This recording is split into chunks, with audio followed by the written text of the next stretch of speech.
Hello, hello, and good morning, everybody. Welcome to another episode of the TMI show, Ted Manila Information Show. That over there would be the Ted of the show, Ted Rawl, and I'm Manila Chan. What is today? Thursday, the 27th of February. One more day in this very short month. I always hate February, Ted, because it really just messes up my calendar or just planning out a month, because I'm one of those people that's like obsessed with my calendars and have clocks everywhere. I would think this would be the easiest month for you to plan around, because it's the only month in which the number of a 7-day week can be divided into evenly. I mean, February, with the exception of leap year, was exactly 4 weeks. With the exception, yeah, but the fact that the majority of the months have at least 30 days before, I have to handwrite things in, because that's how I have a blank calendar. And it just always messes me up because I want to keep going, like 29, 30, 31. So this just messes me up. You just need more time. We all need more time, right? Anyway, warning that we do drop F-bombs, so I don't want to hear about it. You've been warned.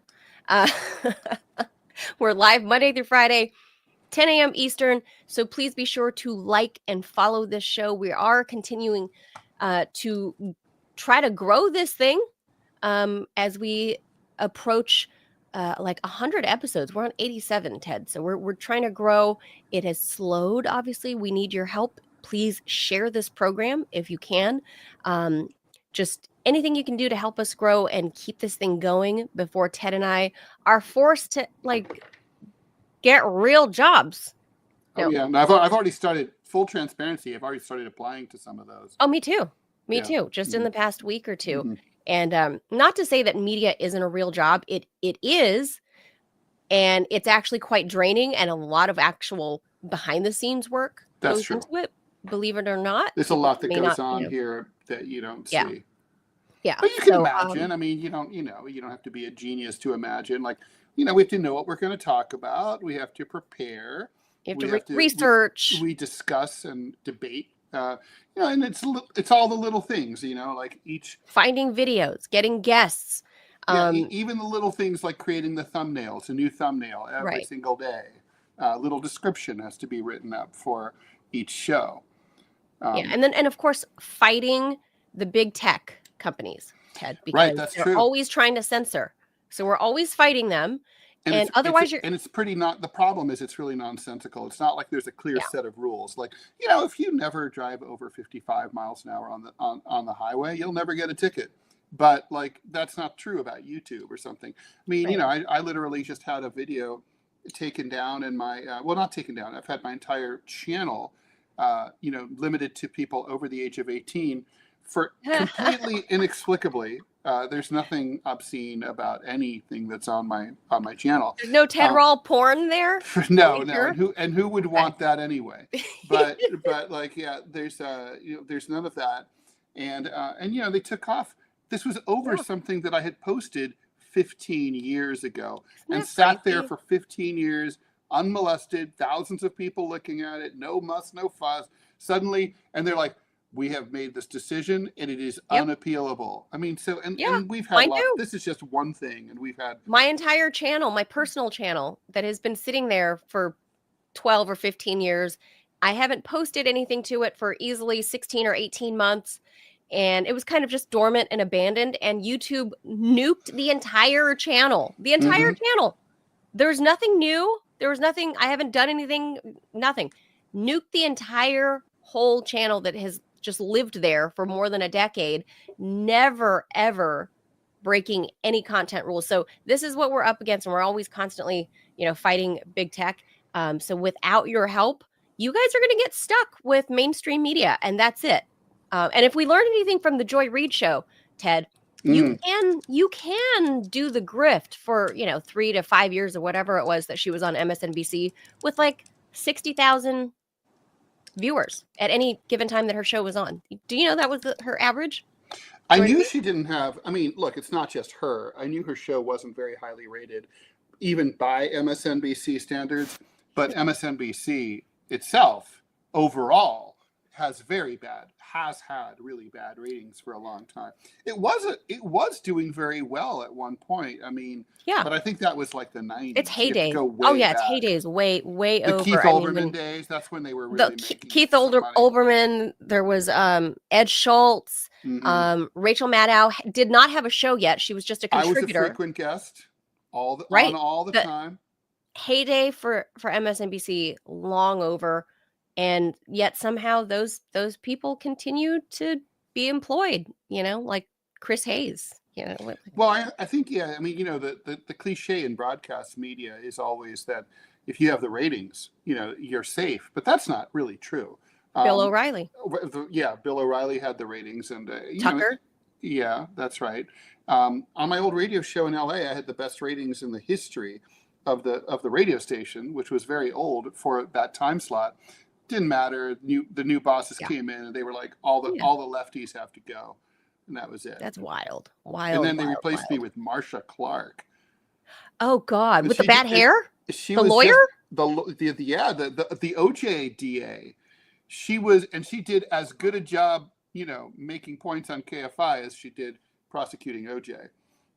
Or getting a good hairstyle. Just saying. Yeah, her hair was. I've seen better hair. I've seen worse hair. I mean, I'm not one to judge when it comes to hair, so I'm judgy with hair. I'm in no position to be. Well, it's because you're Asian. Asian people can always look at your hair sucks. It's like, yeah, of course you're Asian. You can say that. Have these long, beautiful best hair. It's true. These long, beautiful locks that are very healthy. It's true. Yeah. Kind of true. Kind of true. It was very cute. My son, wigs, Ted. My son, who's that's Asian, why they.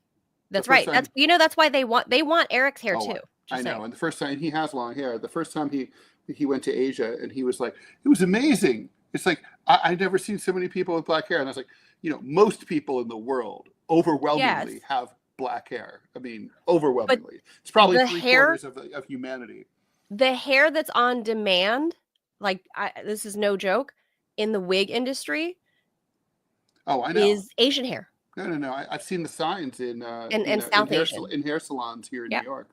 If Asian you want to sell your hair, you're Asian, especially. Especially, they want Asian hair. I don't know, for whatever reason, it's fairly resilient. Me, I got it. It was mine thinned after I stopped nursing, after I stopped breastfeeding. The hair just kind of fell out. It's only now growing back. My kid is 6. Wow. So, but yeah, it's because that's worrisome. It happens to a ton of women. I will talk about this a whole. Do you think it's a perimenopausal thing? No. Mine happened. It's very common once you stop breastfeeding. So mine has been slowly growing back the last 5 years, basically. After I found natural you should have done remedies. Like my old agent who breastfed till her kid was 8. Oh my God, no! I know, right? And I was like, I know people like that, by the way. And literally, I was like, so my rule is, no. Once they can ask for it by name, it ends. No, once they have a mouthful of teeth, it's over. That's right, but also especially if by the time they're able to, maybe review the quality on Yelp, today's serving was not up to its normal. She had curry last night for dinner. Oh my God, that reminds me of this story that I thought about cardamom. For the first time in a long time. So I drove a taxi, and a lot of there were 120 cabs, so I had 120 colleagues, and they were all quirky people. I had this one guy. There's no other way to put it. He was a little short, like Pete Buttigieg, gay hustler. He was he drove a cab, and he also had sex with older men for money. And so basically anything that it took, right? So he told me about this one. I hope you haven't eaten this morning. He told me about this one client that he had, who he had this arrangement, and the arrangement was he sold his feces to this gentleman. So a gentleman would pull up to him in like an Impala in the West Village, and he would hand him a bag with his turds, his poop, and the man would hand him $20, and drive away. And he was like, it's the best $20 I've ever earned. I'm doing it anyway. I don't have to do What? anything other than go out and give it to this guy. And so this every But week, what? and I was like, I want a piece of that action. I mean, my poo's just getting flushed into the But what was the sewage system. but $20 why? in the early well, okay, Well, we're getting to that point. So $20. So we kept like trying to speculate what he might be doing with it. people are And I think I'm not going to, I think you could probably guess or surmise. I mean, but no. we didn't know. We did No. not know. He didn't know. He didn't care. He just wanted the $20. And $20 in 1984 was a lot of money. Sure. And easily earned. He didn't have to have sex with the guy. Anyway, Right. Oh, so God. my colleague, I know. he decided to become, I forget if he became vegetarian or vegan, one of those. Anyway, the next week, the man was furious. And he said, "What did you do?" And he said, and the best line of all time, No. "This shit is shit." Why? But why? Because it's Why did consistent. he want? Why 'Cause did he things want? changed, right? But we don't No, know. but I mean, why did Was the I customer always want assumed it? he was like eating it or smelling No. it or rubbing it No. all over his body. I mean, that's probably one of those, right? But all of those, something. Okay. That a fetish show is something I would totally Oh entertain yeah. talking about. Oh yeah. I'm not. I can talk about I'm. fetishes for sure. I can talk. I'm Fetishes are fascinated by it. fetishes are fascinating, right? Like, what's the difference Fascinating. between a fetish and a kink?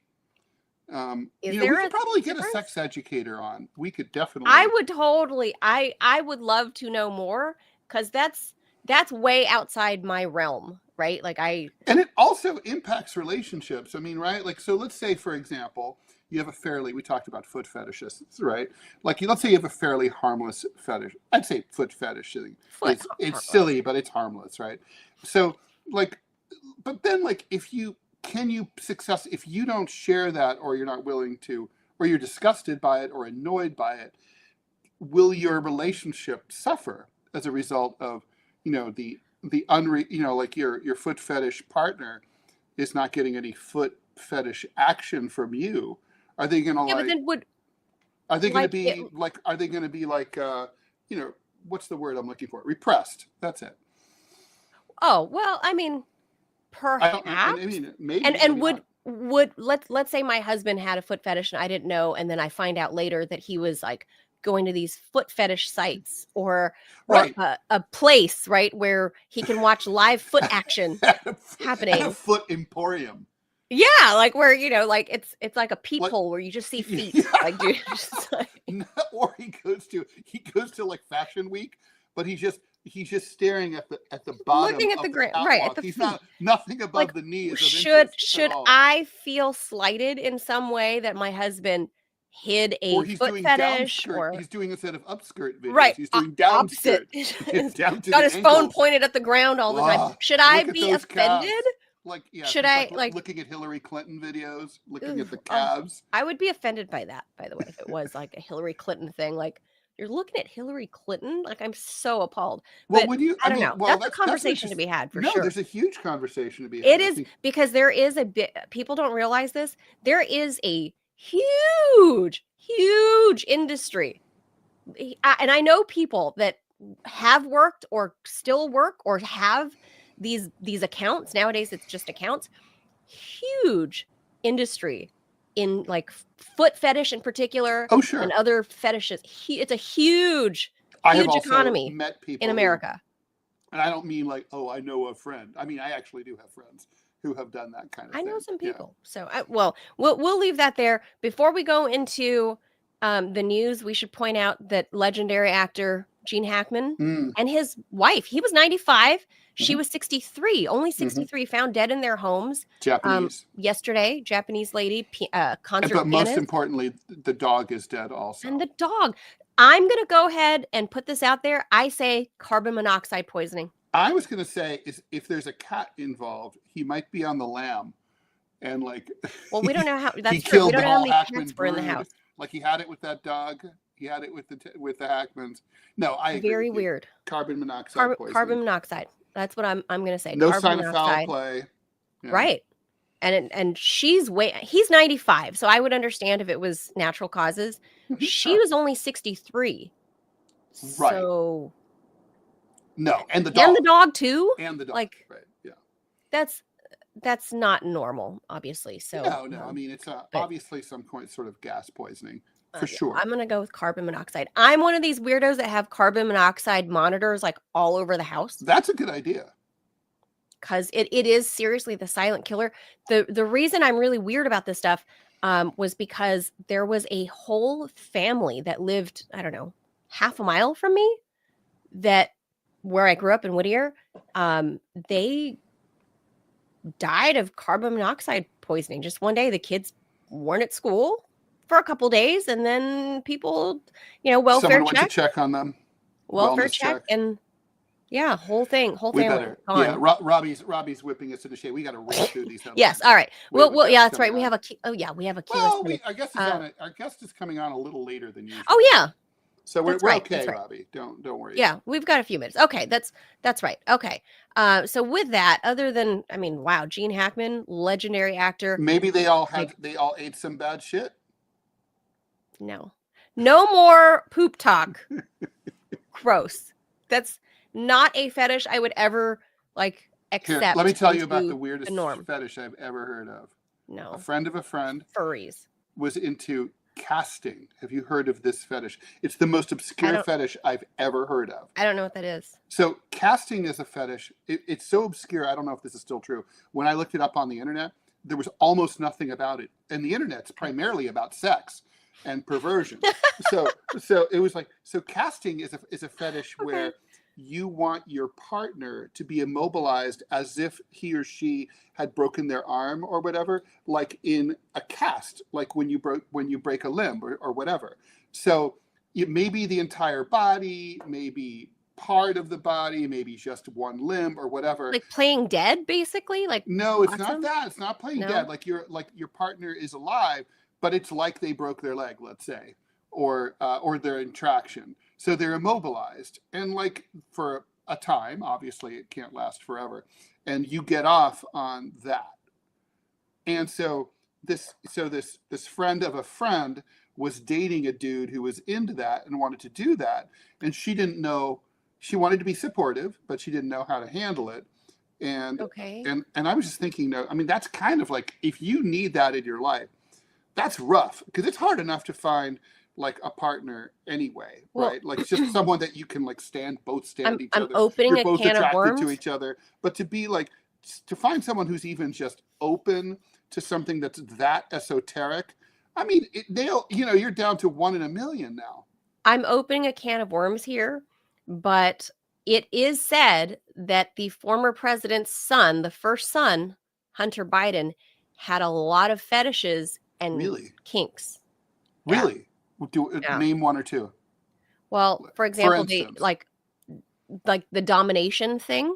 Okay, well, was one of the things. I can see that. That's pretty standard. Yeah, I could see that too. And he has the look. The rumor mill is that very minor girls, or at least super young looking girls. Could be.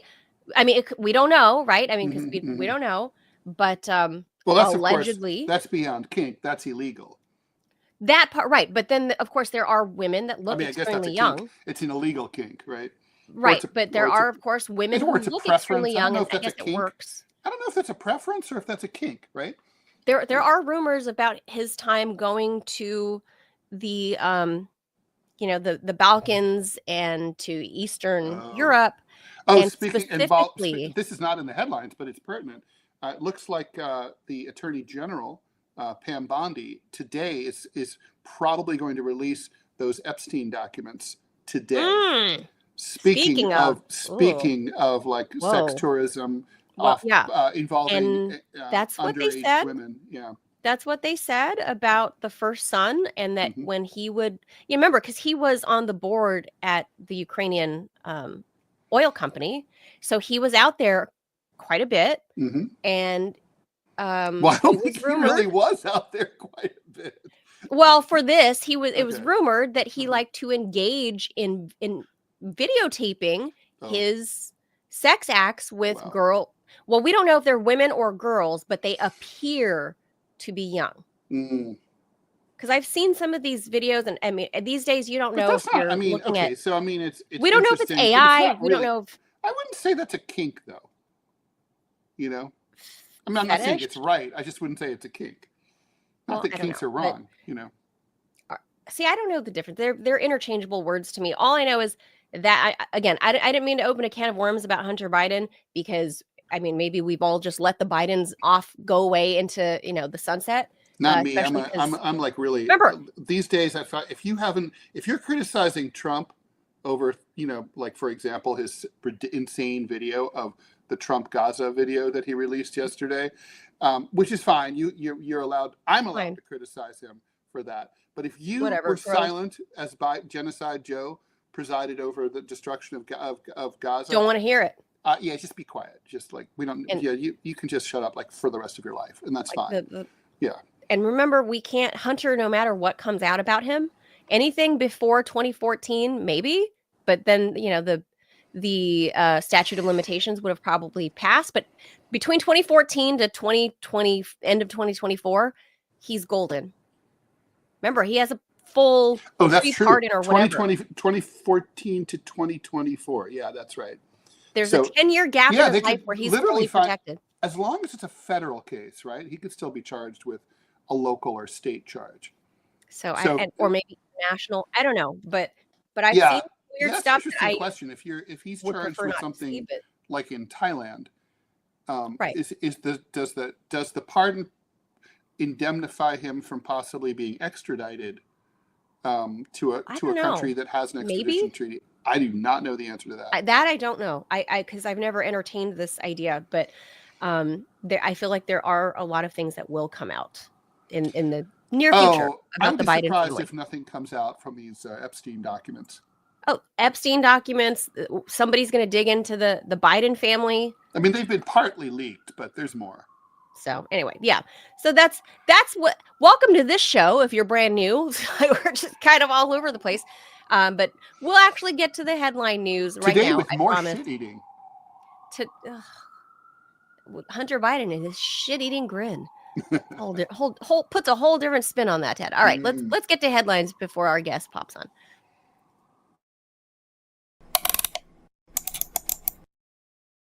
President Donald Trump's first word at his first cabinet meeting went to someone who isn't in the cabinet, Elon Musk. Wearing his trademark dark MAGA baseball hat and tech support t-shirt under a black blazer, the multi-billionaire Department of Government Efficiency chief joined all of the confirmed and nominated members of Trump's cabinet. It was a media moment that appeared engineered to emphasize support of Musk's unprecedented overhaul of the federal government among that government's full leadership, while also underscoring Musk's deference to Trump, two of the most powerful storylines in the first month of Trump's second term.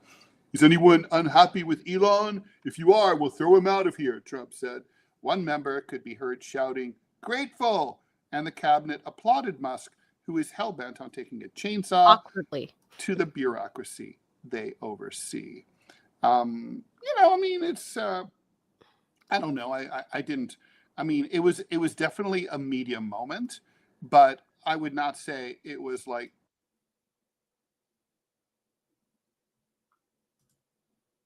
Ted, I lost your audio. No, I'm just changing up to my mic. My mic was I the see. wrong mic was on. That should sound better. Anyway, it was just very it was an interesting moment for sure.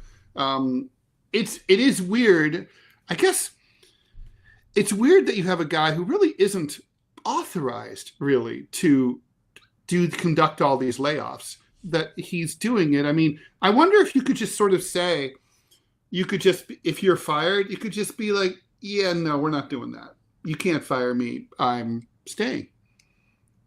You don't have any authorization. I have a contract with the government. Everything is unprecedented. Do we want to hear Elon real quick? I mean, let's hear him. It's very awkward. The whole cabinet was sitting there awkwardly looking at this guy who's not a cabinet member and not dressed properly. You know, that always bugs me. And I also, guess it doesn't matter anymore. I'm always bemused. Such a big room. There's like enough room for like maybe 20 people to sit at that table or more, and yet they're the B-listers who have to be over in the back, behind, in their little he's just side kind of chairs. standing and hovering. Here. This is actually, as crazy as it sounds, that is almost a literal description of the work that the Doge team is doing, is helping fix the government computer systems. Many of these systems are extremely old. They don't communicate. There are a lot of mistakes in the systems. The software doesn't work. So we are actually tech support. It's ironic, but it's true.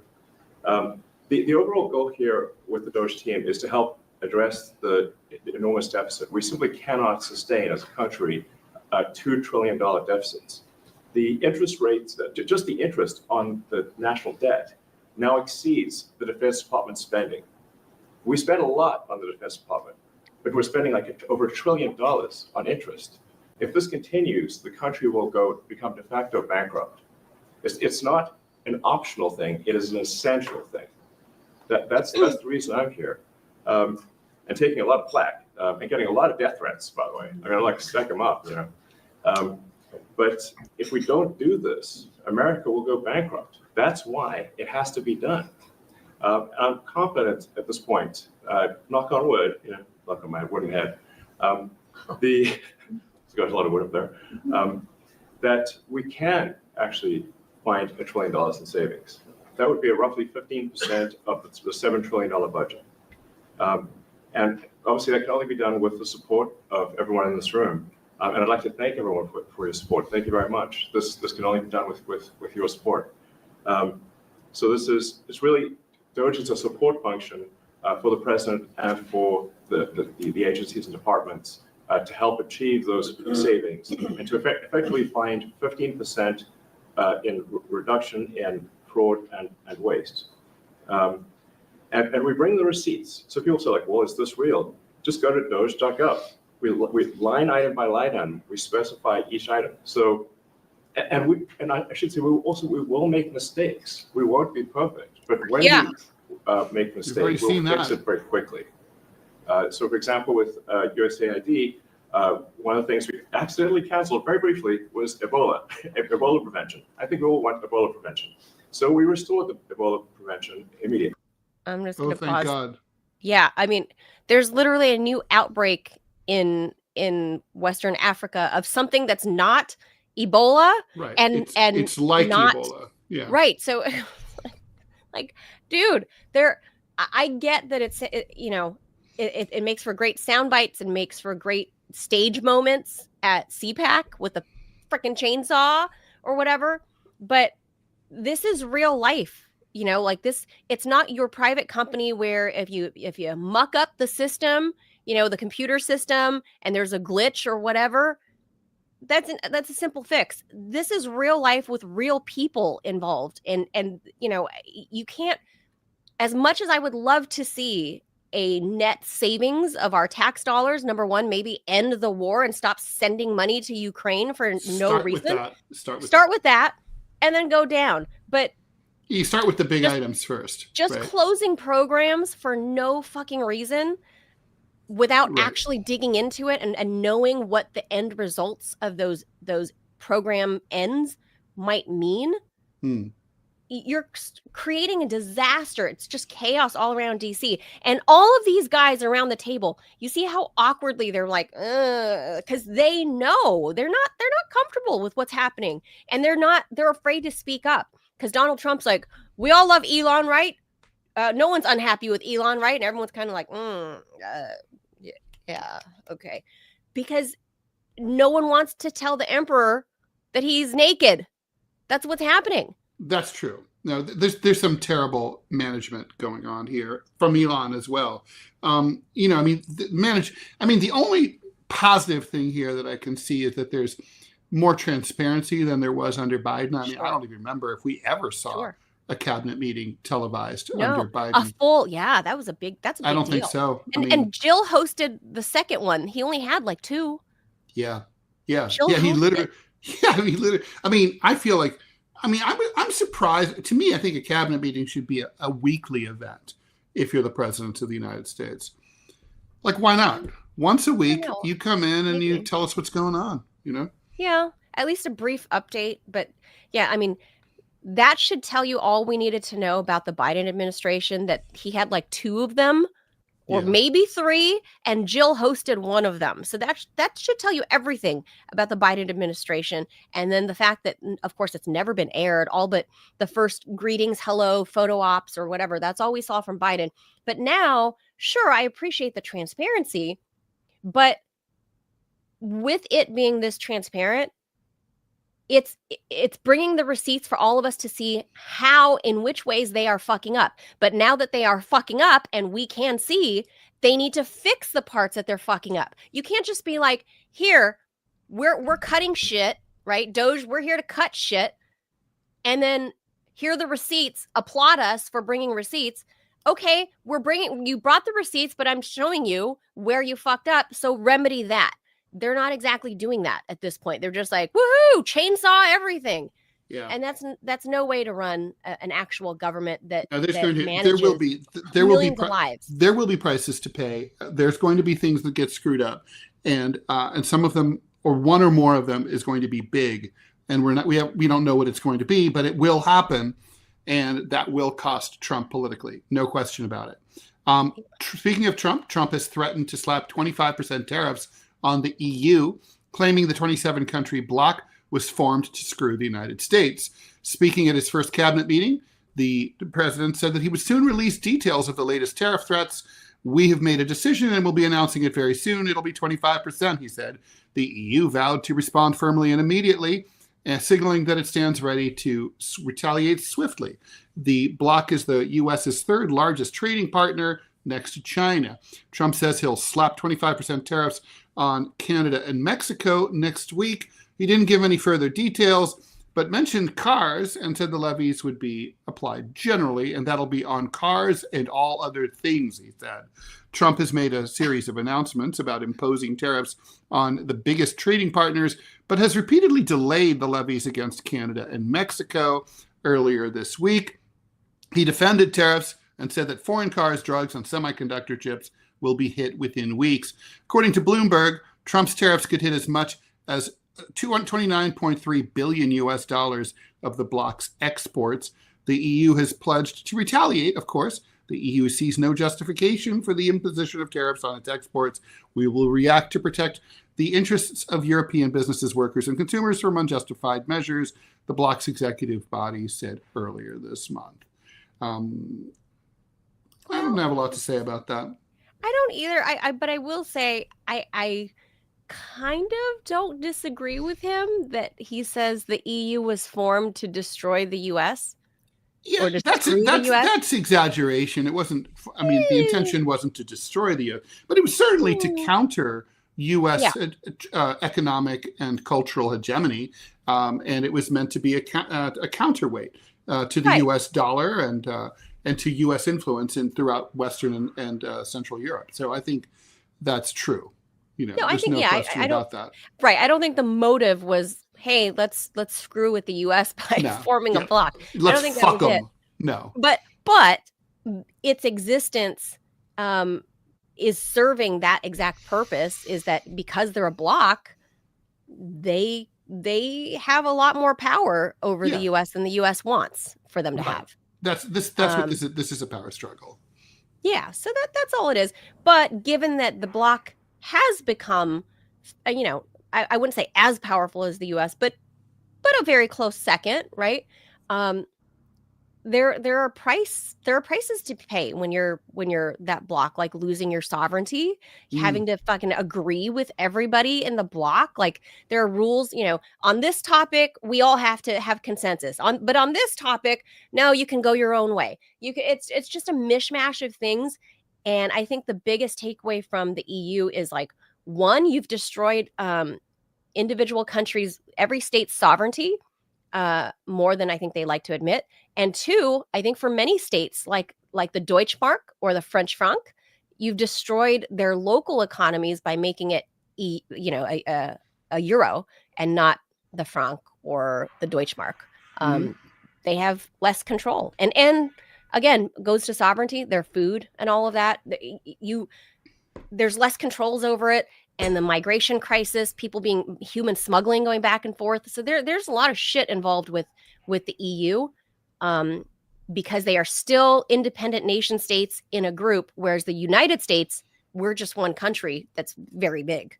That's all. And there's like one federal law, for this or that or the other thing. So I think there's some downsides to that, but I do agree, them as a bloc can hurt the US. So they're going to strike back.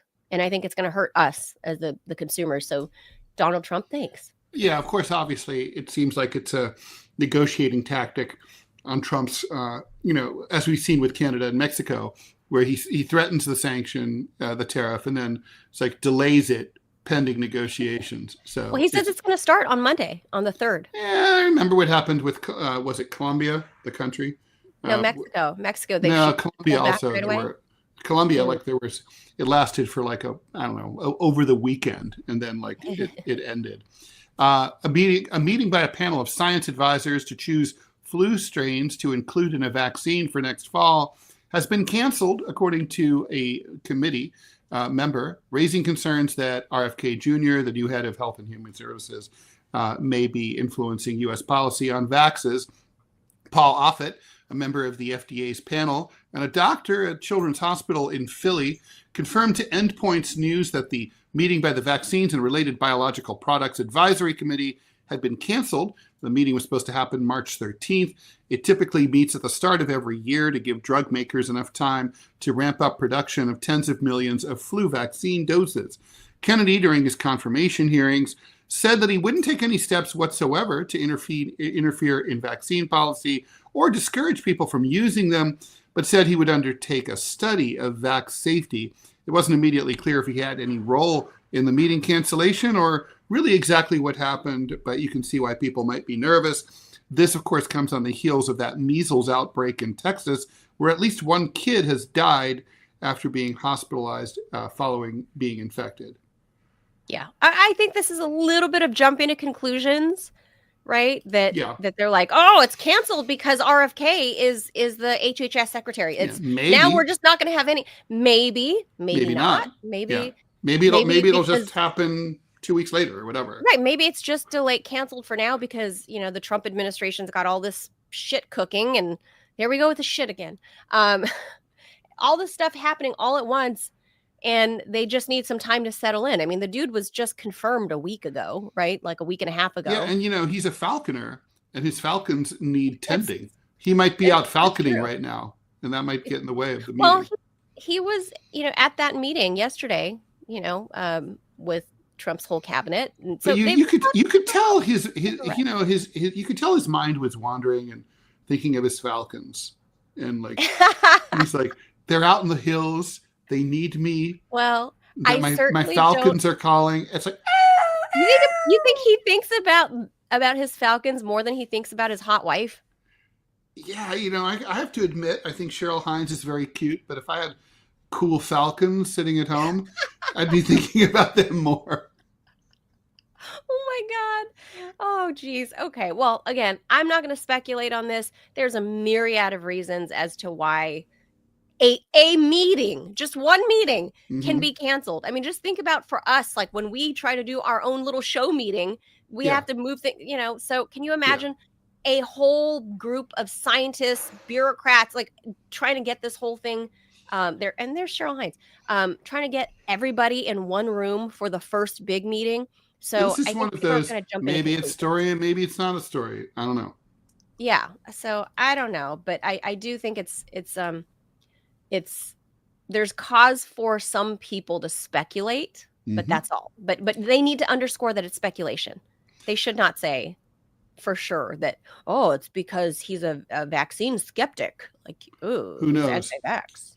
All right, here's a story from about a week ago, but it's just coming out now. About a week ago, the Bureau of Ocean Energy Management, an agency that's part of the Department of the Interior, said that it was canceling a notice that recommends ships in waters that are occupied by Rice's whales to restrict their speed to 11 miles per hour. That's 10 knots for you landlubbers. The notice, which affects the Gulf of Mexico or the Gulf of America, depending on your point of view, That's right. Don't get us canceled, Ted. Was put in place in 2023 to protect Rice's whale. Now, while the exact number of these whales that are still in the Atlantic is unknown, NOAA, the National Oceanic and Atmospheric Administration, thinks there are likely fewer than 100 left, which makes them one of the rarest whale species on Earth, and they're protected by the Marine Mammal Protection Act. Their numbers are estimated to have fallen by 22% as a result of the Deepwater Horizon oil spill. That's disgusting. Oh my God. That's so disgusting. The notice also asked ship operators to post trained visual observers to monitor the waters while they're in their protected area and to stay at least 500 meters or 1,600 feet away from any observed Rice's whales. However, the notice is no more, according to Interior Secretary Doug Burgum, who is called it under a new initiative called Unleashing American Energy and Fuck Rice's Whales, which is aimed at removing impediments imposed on the development and use of our nation's abundant energy and natural resources by the Biden administration's burdensome regulations, whatever. Aside from being exceedingly rare, Rice's whales are one of the newest known species of whales. Though first spotted in the Gulf in the 60s, the whales were first believed to be part of a family known as bride's whales. But only in 2021 did, the 23andMe or something, genetic and morphological testing helped researchers determine that actually they're their own species. Rice's whales are big. They're up to 41 feet long, and they weigh in at up to 60,000 pounds. They are basically mostly threatened by industrial activity, and their energy exploration, oil spills, getting caught in fishing gear, and human-created ocean debris and noise are the main threat to these particular whales. That makes me so sad. Like growing up in California and seeing, like, being around the marine life, this, like, it really makes me sad. Like, they're amazing. I mean, whales, I don't know if I've ever seen one of these because, apparently they're critically endangered. But come on, Doug Burgum. Come on, Doug, really? Well, I mean, can you just put a speed limit out in the ocean? That's all we're asking. So you don't butcher these critically endangered I can see how this does, affect, obviously, energy commerce, but so be it, right? I mean, it's not asking for a lot. It's not asking to get rid of the boats out of the ocean. It's saying, tell the boats to slow the fuck down. That's it. When you're coming near this territory, all it is putting a speed limit on there. It's not saying no boats allowed, no ships allowed. And Doug Burgum just removed that. And we're somehow supposed to just all be okay with this when there's like less than 100 of these guys left. That's so awful. That's just so sad to me. He's an asshole. It's just, look, I'm not, I care about the environment. I'm not hair on fire like we're dying tomorrow, but I do know it's an urgent thing. And especially we're not dying tomorrow. We're not doing AOC's, Green New Deal. I don't buy that. That doesn't go nearly far enough. This is like a simple fix. And I can't believe they would get rid of that. Like that, just a simple fix. Putting a speed limit. Just put a speed limit out on a buoy, just floating out there, like that's it. Yeah. That's all you got to do. Well, here we go. Serbia's president said that he was tired, and that's what made him accidentally support a Ukrainian resolution at the UN General Assembly. President Alexander Vučić, how do you pronounce that? Vučić, that's right. These Serbo-Croatian names are hard. Who maintains good relations with Russia, walked back his support, saying that he was supposed to join the 65 nations who abstained, calling for Russia to immediately, completely, and unconditionally withdraw from Ukraine. I believe that Serbia made a mistake today. I apologize to the citizens of Serbia for that, and I take the blame for that because I was probably tired and overwhelmed, Vučić told Serbian public TV. Serbia has maintained strong cultural and economic ties with Russia, and of course, Serbia also relies heavily on Moscow for its gas supply. Dmitry Peskov, who's the spokesperson there at the Kremlin, said that Russia's totally cool with it and it's fine. Of course, we heard it. Bro. Of course, we accepted it, Peskov said in a statement. Indeed, technical errors do happen. And of course, such a prompt reaction from the head of state is very appealing to us. What a big whoopsie, like a diplomatic whoopsie.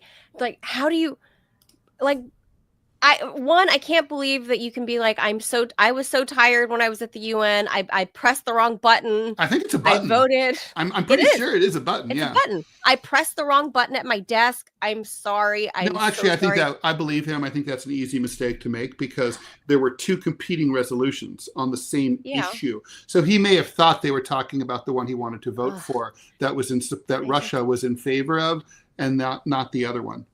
Yeah, but usually they have staffers around them that are telling them, okay, make sure this is the one where we're doing the one on the left. And we're pressing this. Yeah, no, like, your other left. Press the red one. The red one for this. Maybe he's dyslexic. He's usually a really smart guy. That's the name of my new punk rock band, the Dyslexic Serbs. Oh my God, he's usually a really intelligent guy. So I'm kind of like, wow, what a mea culpa. But then to have the Kremlin literally be so chill about it. Remember all the tropes about Vladimir Putin being outraged over any little small thing. He's going to get him he's killed. He's a maniac.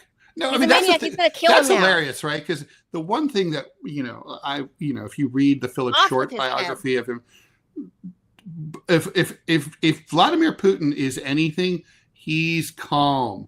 He's a very calm person and not quick to anger. And there's no evidence that even in private that he rages, right?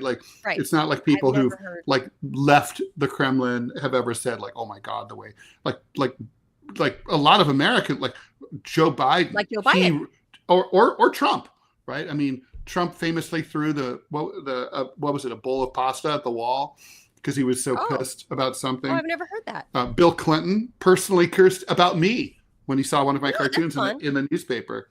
Hillary Clinton is the one that's rageful. That's a known thing. I mean, it's a normal thing. It's actually, you'd have to be. There are very few, I think, American politicians who don't curse and rage and yell. You'd have to be. I mean, I guess Obama was meant to be relatively calm, but I don't know if that's even true privately. But the fact that Putin came outright the next day and said, "It's cool, bro. I get it. You're tired. We're good." Just goes against the narrative. It's like whatever. There you go. All right. Yeah. Let's jaws it and bring in our guest. All right.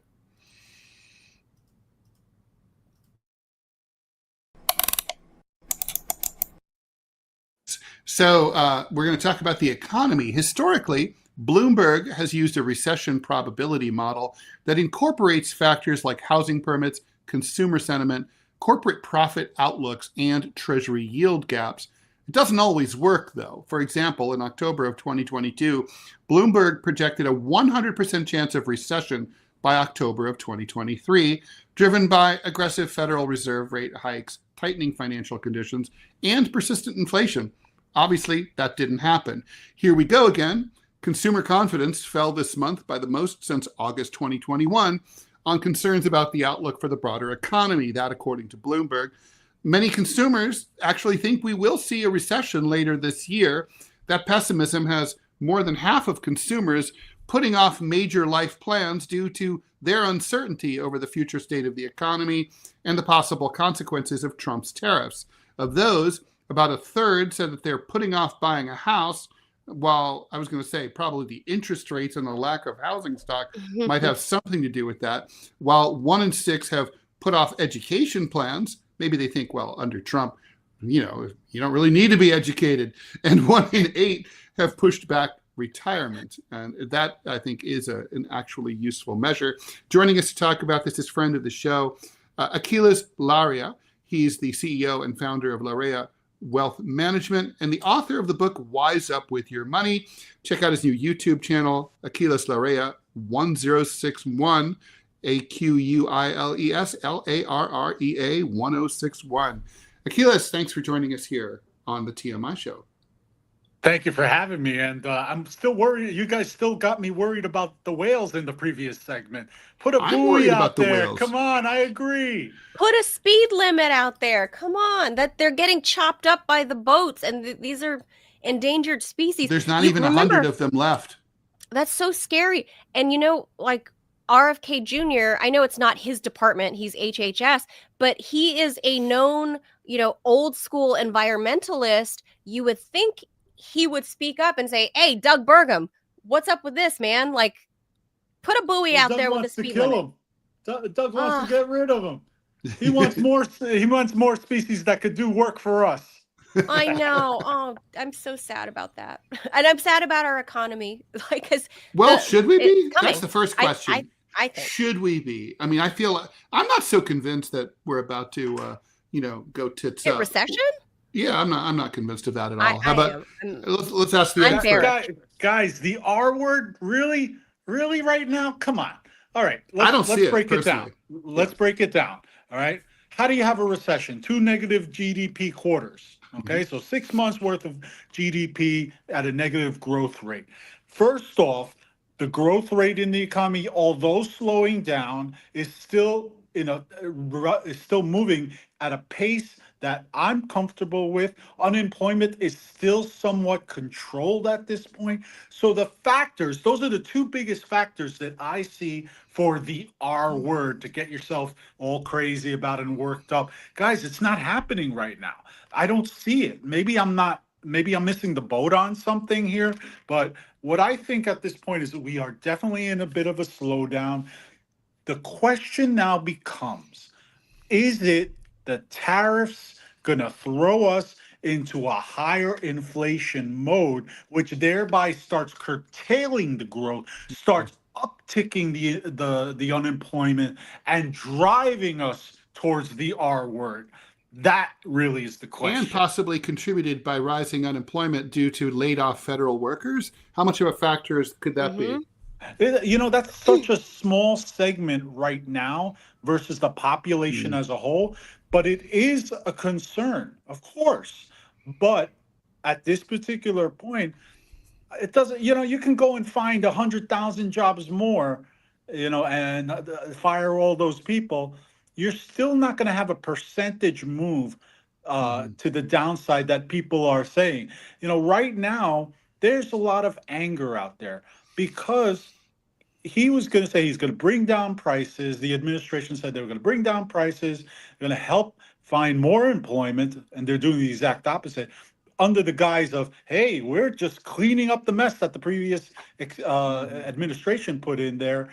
Come on, guys, let's see what's really here. Whenever you talk about Donald Trump, whenever you talk about this administration, the first question I would ask myself is, where is the money? What's happening with him and his administration? Who's making out on this? And I don't have the answer right now, guys, but when he makes an announcement that's shocking, you should be asking yourself, okay, who's getting paid on this? Well, Achilles, I mean, he's already now moving forward with the latest tranche of tariffs, right? He pulled back for a month. The last time that you were on, we were talking about this. It was going to happen with Mexico and Canada.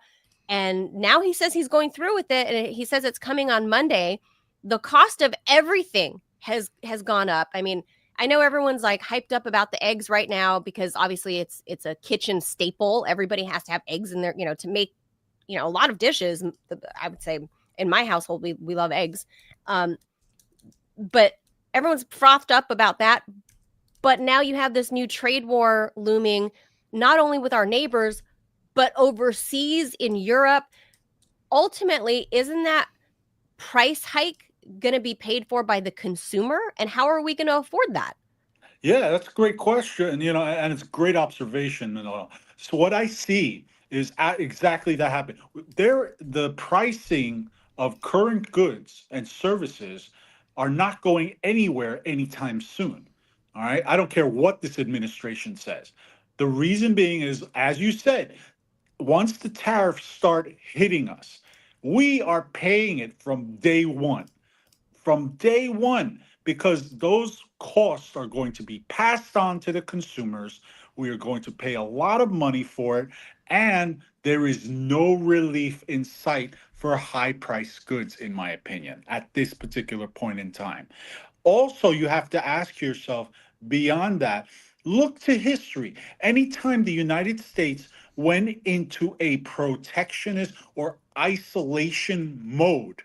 The economy shrank, the goods and services went up, and led us into, the question is, will it lead us into the R word, or will it lead us into the D word?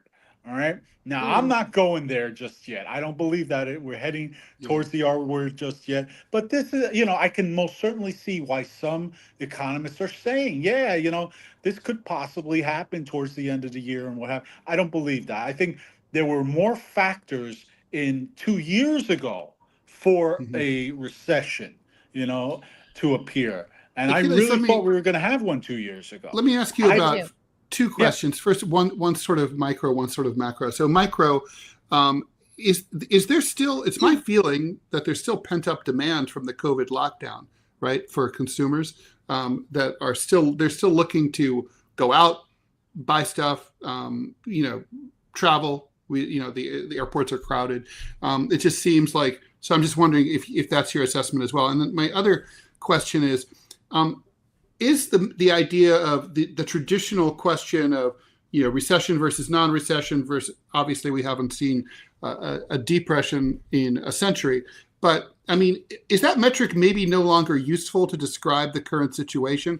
Seems more like a froze session or something, where it's like people have houses on sale listed, but they stay on the market for 200 days because they're priced too high and nobody can afford them and interest rates are high, but unemployment is low, but there's not a lot of hiring going on. People just aren't really moving. In other words, there's an ennui in the economy that's not really reflected by traditional barometer statistics. I mean, inflation's not really high, but prices remain high.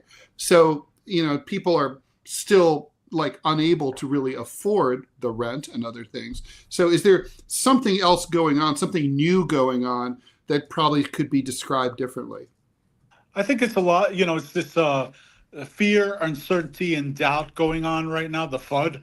And what's happening is that people are, as you mentioned, the actual numbers, people enjoying themselves and taking those discretionary costs are still flowing now. It is never a sustainable thing in the economy, but it is still going on right now. Purchases are still being made in housing. Let's just take that for a moment. Housing, it's about to turn from a seller's market into a buyer's market. You're starting to see incidents where the sellers are having to concede more to buyers. And, I was telling people wait 6, 8 months, but it started earlier, where you can go put a bid on a house and you're going to be able to pick it up, and you might get some concessions in there as a good price or a seller's credit, they call it. But overall, we are seeing a positive trend with negative sentiment. So Mm-hmm. that's that X factor you were talking about, That's so weird. where what's the underlying thing? Still a lot of positivity out there. And I gotta tell you, I'm so positive I glow in the dark sometimes. But when it Me. comes to these type things, you Or are never the know. number It's or are not the numbers sustainable. wrong? There was a piece in Politico came out about a week ago that talked about how unemployment doesn't, like you're counted as employed even if you work like an hour Right. a week. Yes. I I mean, was you're going to not bring that up employed too. really. BLS data is a scam nowadays. We can't trust BLS data saying that we're less than 4% unemployment. I mean, Ted and I are examples of some unemployed people right now. We were made unemployed, but 4 or we're not 5 months counted as ago. unemployed. Why Yeah. wouldn't we be though? Well, there's a lot to that, and you're right. A lot of people are working part-time, and those numbers are getting counted in there. People are working the gig economy, and those numbers really don't Mm-hmm. figure into that. People will do at the bottom line, I think, guys, is that people will do whatever it takes to survive, Yep. for Of their course. families and for But they'll be themselves. miserable doing it. Of course, but at the same time, it will be done. And how it figures into the overall unemployment numbers and the like is not an easy figure. And we're just going to have to go on some of the traditional data, but the economy is still in a good mode versus when it, I want to say, around 6 years ago, or even just recently with the inflation being 11% or more. We're in a better place. The inflation rate is still somewhat measured and controlled. Yeah, it may go up, but the real caveat, the real danger here is prolonged tariffs and their effect on the sustainability of these particular numbers that we're seeing now. Are we going back to 7 to 9%? Are we going back to 11%? I don't foresee it right now, but once again, protectionist and isolation policies have never been good for the US economy, will never be good for the US economy. It's a gimmick. It's something that I don't believe in ever, because we make so much money with our partners than just trying to think we're going to tax them and shoot ourselves in the foot. Let me make the argument for tariffs for the Trump point of view, right? Which is that, okay, so prices go up, obviously, when we slap tariffs on imported goods. And when there's retaliatory tariffs, we suffer, we're not able to export as much as we'd like. But at the same time, then we protect American jobs, and that obviously has a ripple effect in the economy. If we especially, we still have some manufacturing, we'd like to keep it, what we've got. So the question is kind of I think policymakers during the period of deindustrialization of the 70s through the 90s really made a mistake where they tended to emphasize the American consumer at the expense of the American worker. And this almost seems like tariffs are an attempt to redress that. My personal feeling is it's probably too late. It's probably not the right solution for the situation that we now have. But I mean, that's the counter argument, right? Yeah, and I agree with that, what you just said. I also think that the American worker is still in jeopardy right now. But here's what could happen. And this is the positive side. The only positive side of tariffs that I could see is that, say they start bringing the factories back to the United States, which I really honestly don't see big movements on that side, but who knows? But we start to see more hiring. We start to see more expansion. This is where the tariffs could come in. And ultimately, I believe this administration, tell me if I'm wrong, they want to eliminate the IRS. And if the tariffs take hold, and let's say it really goes to the countries that are paying them, how different would this economy be if we as individual taxpayers are not subject to paying the high taxes that we are right now? I mean, first of all, I mean, you and I both know, Achilles, there's not enough money in tariffs, right, to make up for income taxes, right? Yeah. It's like less than 2% of revenues into the Treasury currently come from tariffs, and even if you jack it up, you're not going to get to 100%, right? But like, I guess the question is, isn't that like the most, you're going back to a 19th century economy, which would be so insanely regressive that we can't even imagine the level of poverty and misery that we would see across every economic class that's not super wealthy. Right. And imagine kids working full time during that time. Imagine no worker safety rules. It was a pretty miserable time. I agree with you. Money stopped circulating a few times. It was that bad. We most certainly need to take it back to the 70s, when we had the oil crisis, and we had high interest rates on everything. That is what I foresee being more of a reality than anything else. Yeah, but not at this point. When America was at the peak of its power, we had a really high income tax on the wealthy, the post-war period before the Vietnam War. Yeah. Yeah, absolutely. I also Trump believe is that. moving in the opposite direction. Let's not forget. I mean, we're, it seems like what they're doing, he says it's temporary, is that we're going to slash these taxes and basically retain these loopholes for the ultra rich temporarily, and we're going to fund it by cutting Medicare and Medicaid. So that's, I mean, for me, even though the data the last 2 quarters are not consistent with what we would predict for like recession, because of the rhetoric, I think, coming from the Trump administration, that's why I'm really negative and bearish on what's going to happen to the economy by Q4, because if we're funding these tax cuts on the backs of the poor and working class through, Medicare, Medicaid, stuff like that, these aid programs, that's how we're going to fund it. And he says it's temporary. I think that's bad news for I mean, the regular retailers, like for example, Joann Fabrics is going bust.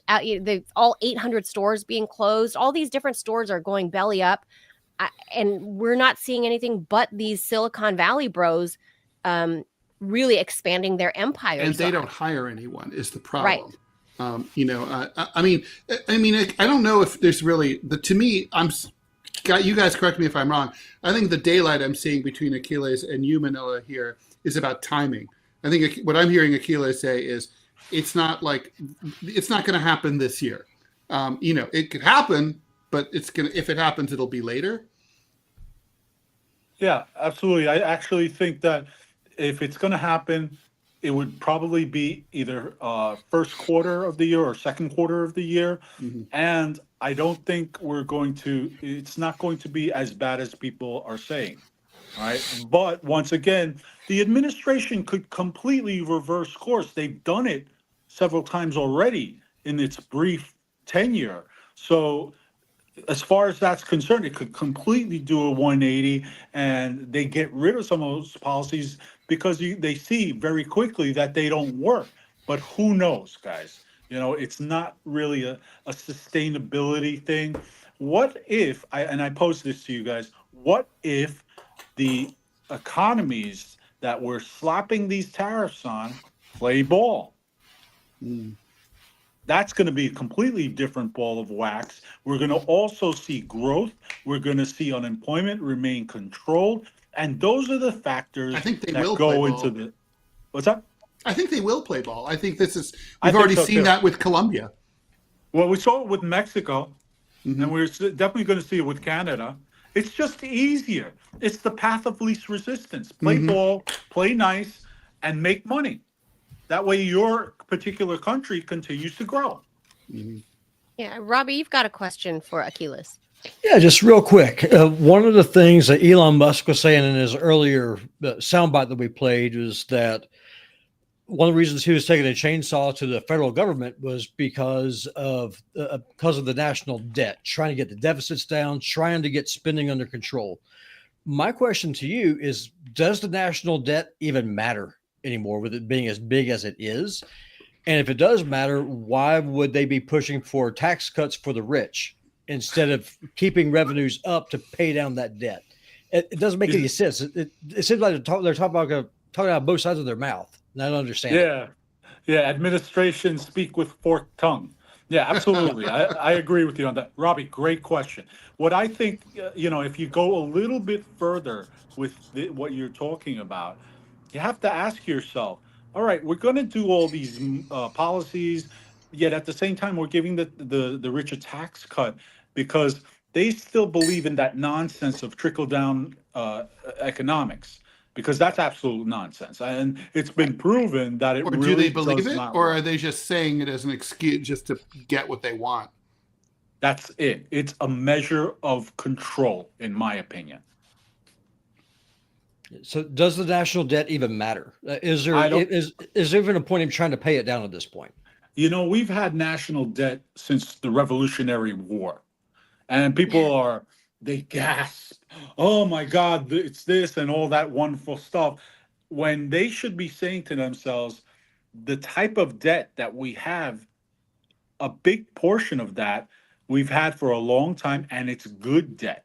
It's not something that we've not seen. Although, people forget the debt, if you take it from 100 years ago and look at it now, we're talking exponential growth. But we've also had exponential growth in our economy, in our growth of the country. At that time, we could say, hey, we only had 100 million people, just talking out loud. And then now we're over 350 million people, I believe. So it could look completely different 20 years from now. There will still be a national debt. That's not going away. I don't think it's relevant anymore. I personally believe that some of that debt is good to have, and we continue going forward. I think the debt hawks are it's a folly to try to think that you're going to get rid of the national debt by cutting Medicaid. Did you look at there was a Wall Street Journal this morning article this morning, and they were talking that all these cuts that Dodge is doing won't even have an effect of 4% on the United States as a whole. So, they know the numbers. This administration are not fools. They are painting a picture of, oh my gosh, there's this A, B, and C. And when the reality is truth told, is that it may be absolutely false. It might be X, Y, Z. Guys, when there's a recession, it doesn't come up on your door and knock on your door and say, hey, I'm here, guys, let's have a party and stuff like that. No, the recession comes, you usually find out 4 to 6 months after. That's how economics works, because they don't have all the numbers in to tell you, hey, we're in a recession. But you sure feel it. I mean, for all we know, we could be in a recession in particular sectors, so foodstuffs, maybe. Other sectors, maybe. We don't have all the data. And the data is inconclusive when we get it. There's not enough to say definitively yay or nay. So what's so frustrating about this, it reminds me of Malthusianism, right? Which was Thomas Malthus in, I think it was the 1780s. He was a British demographer, and he kind of believed that the population around 1800, year 1800, of the world would tip into the point where it would become unsustainable and nobody could have enough to eat. We would all starve to death. Humanity would die. Obviously, that didn't happen. But there's, and sort of like with the national debt, there's sort of like a psychological feeling like, well, look at this chart. Look at how fast the debt has grown. Look how fast our population has grown. How can, in my lifetime, the population of the world has gone up, I would say, I don't know, maybe 5 times. It's probably quintupled. And it's like, how is that possible? And so at some point it's going to become unsustainable. We should stop before it does, but we can't know in advance, A, if that's even true, or B, if it is true, what the evil number is that goes too far. And then I guess it's like, so we just keep going and going and hope we don't hit that number, or we don't know that number even exists. If that number doesn't exist, I mean, it's really a very strange psychological experiment. Yeah, and who knows what the reality is? We could be within the matrix and all that crazy stuff, but let's not go down that rabbit hole. Let's stick what we got here. The factors for a recession are not in play at this current moment. Mm-hmm. I do not believe that we are at a point to head into that negative growth. I think that, there's some rumblings, absolutely, but the numbers do not support it. They never supported before a recession actually occurred.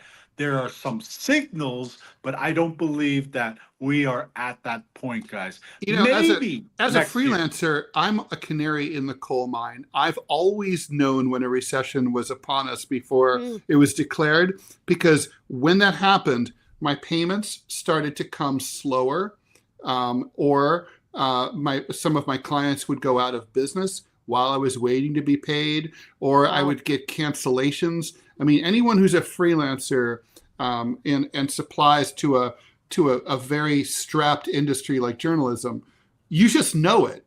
And then it's like, well, duh, it was a recession. I knew that. I'm not seeing any of that right now. It's like there's, everybody's paying on time. Everybody's like, they're not worried about paying. No one's canceling me. It's not like everything is robust, but everything's just puttering along. Like I said before, recessions don't come and knock on your door.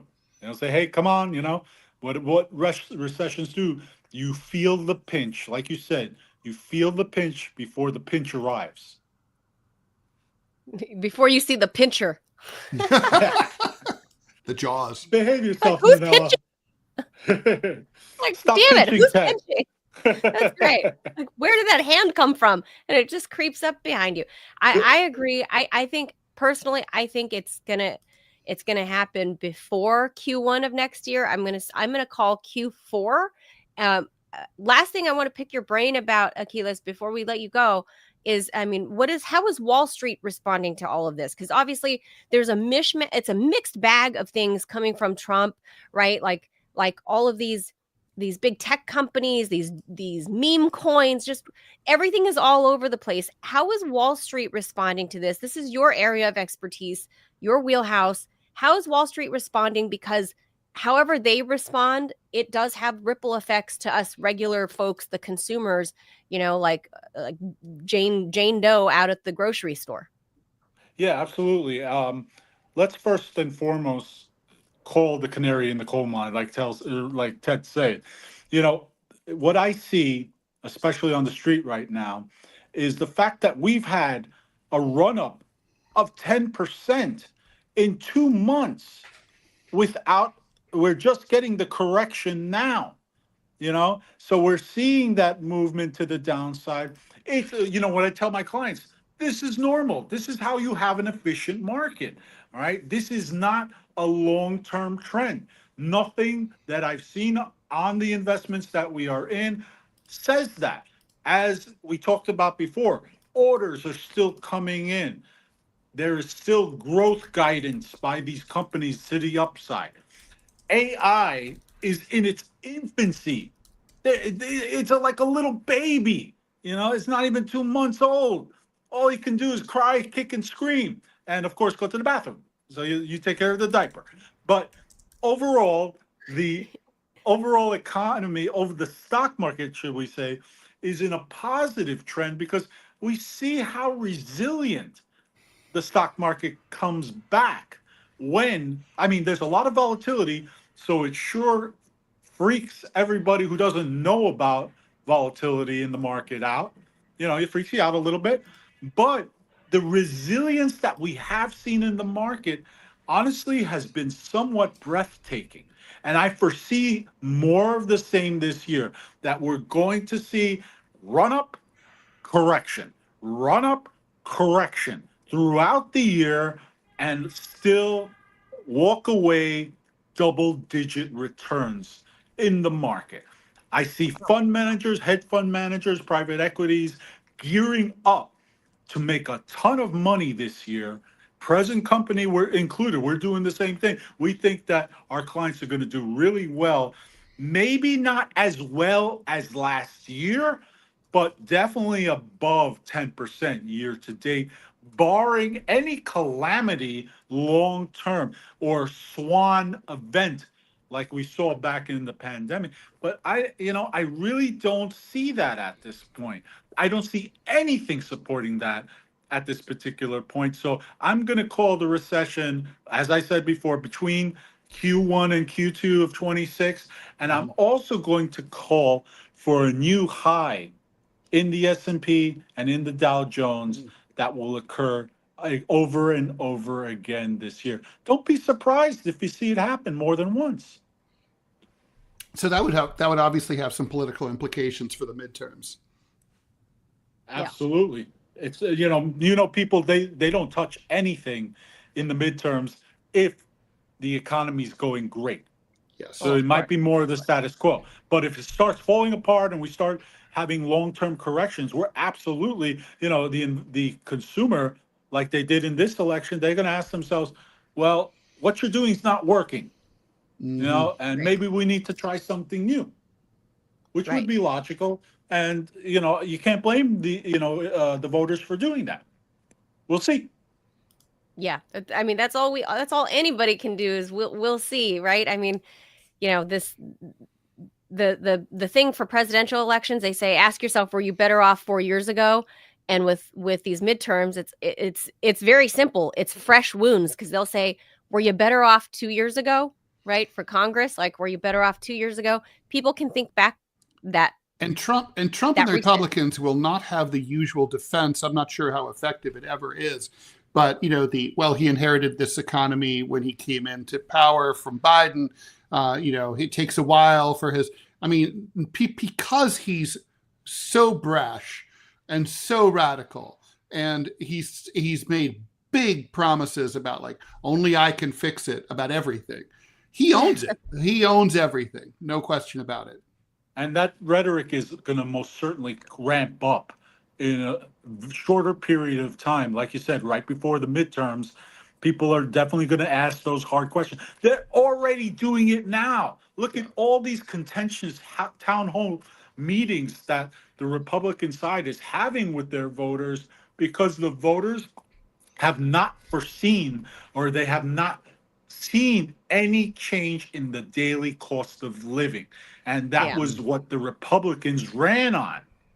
Yeah, they're doing stuff that they didn't run on. I mean, who Trump didn't run on the Gulf of America, or getting rid of USAID that nobody'd ever even heard of. Yeah, I don't know. That's all we can do is, I think it's gonna be a wild ride, and it's gonna be bumpy. I think by Christmas we'll turn around and be like, oh, you've been pinching me all along. I think that's what's gonna happen. I'm with by Aquiles. Christmas. I think So, I'm on Team Larea here. I'm super negative about all of this. I'm like, boo. Like, this is. I think there's.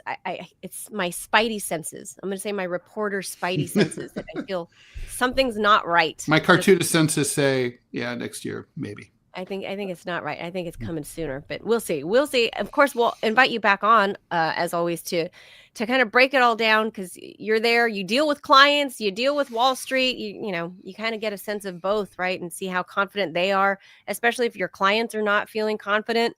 I think that says a lot too, right? So I think you're a good person to ask. So hey, a lot of traders on at the stock exchange that I've talked to are very positive right now on the market, but they agree with me.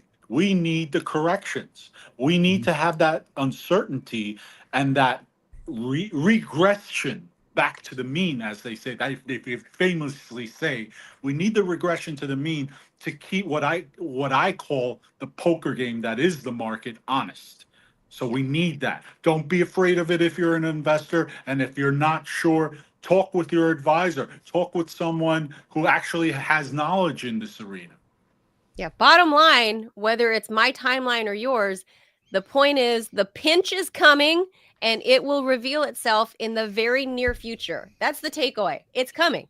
It's going to be in this presidency for sure. Like, Ted, are you getting the sense that Manila just wants to get pinched? I think she wants to be pinched. Yeah. You better talk to her partner about that. I'm already feeling the pinch. Yeah, we were talking about kinks earlier in the show. So I know, that's whole different topic. Different topic. You're supposed to enjoy your weird kinks or fetishes or whatever. I'm not enjoying this pinch right now, having been laid off. Pinches in your mind. I don't know. I'm just being negative Nancy right now. So I didn't invest the way Nancy Pelosi did. So Just can remember you believe that a congressman can invest without impunity? Right. If I went and did the same thing, I'd be in jail for 20 years. Right. It's incredible. It's crazy. We should have followed Nancy Pelosi's stocks. But you still can, right? There's that investment club. There's that tracker that does that. Yeah. I think it's like the Nancy Pelosi investment tracker, I think is what it's called, or something like that. The Pelosi That's pretty index. funny. Yeah, I think so. exactly. It is the Pelosi index. It's true. But I always remember something that my old boss at Bear Stearns told me when he was training me. He's like, every day, this tells you how old the story was. Every day, 100 million shares change hands in the New York Stock Exchange. Right? He was like, 50% of the people who are in these transactions are right, and 50% of them are wrong. Every trade, one person's making a mistake, the other person's doing the right thing. And you just have to remember, rising market, there's it's just as many opportunities in a declining market. Just as many. Absolutely. So you can make money in any upside or downside. Makes no difference. Yeah, it's about the bet. That's right. That's right. You can hedge. You can make money in any market. Always appreciate your expertise, Achilles. Thank you so much for joining us. This is Achilles Laria. He's the CEO and founder of Laria Wealth Management. He's author of the book. His newest one is called Wise Up with Your Money. It's available now. You can check it out on Amazon, for example, and then go to his brand new YouTube channel. It's his name, Achilles Laria 1061. That's the YouTube channel. Thank you so much for your time, Achilles. We'll be talking with you again, I think, pretty soon. My pleasure, guys. And hopefully we'll start to see some even more good news in the economy coming our way. Yeah, we have to talk Manila down from her pinch. I'm just negative Nancy. That's all, because I'm not in the Nancy Pelosi boat. That's all. It might be just the day. Today she might be negative. Tomorrow she's like, next thing you know, blue skies and rainbows. No. She's INTJ. Death, rain, we don't roll that way. Death, rain, and destruction for 2025. That's my outlook. All right. Thanks, Achilles. Bye, Achilles. Bye-bye. I wish I had a more sunny disposition about this year. I just don't. There are some things that are, you should look up and be like, okay, this is great. Like the war coming to an end, I think. Who knows? Keir Starmer's coming today. I worry that might not happen somehow. Right. Yeah. Because Sir Keir Starmer should be rapping on the White House door any minute now. And then tomorrow, the little dictator, Zelensky, will be here. So who knows? I mean, if there's anything to be positive about, I was positive about the end of the war 3 days ago. I'm still positive. I think it's not as straightforward and linear as I would like, but Donald Trump's not as straightforward and linear as I would like. But I think it's really obvious what he wants, and he's just trying to work both sides to get where he wants to be. Yeah, for sure, it's leveraging. But I might be more positive about the economy after we see an actual end to the war, because I feel like.